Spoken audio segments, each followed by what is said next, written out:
JD Tools here. Today I wanted to do a quick video on the cutoff disc made by Hercules.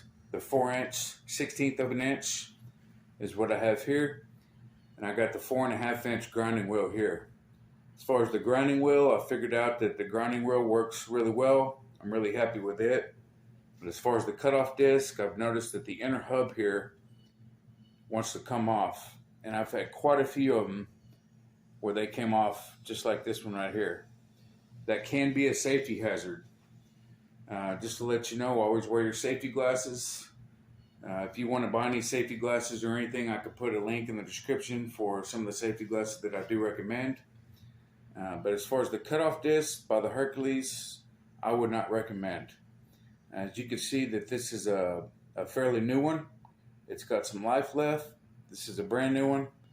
And I don't know what they're using to secure this hub in here, but it is coming off. I've done everything that I was supposed to do. I put the nut on the grinder like I was supposed to. Everything's tight, everything's secure, and for some reason they just pop off, and when they pop off, they do spin around, and you can't cut with them.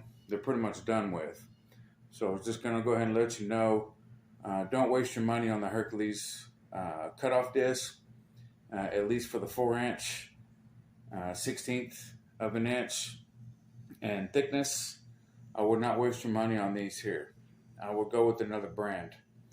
As far as the grinding wheel, I would recommend the grinding wheel. The grinding wheel does work good.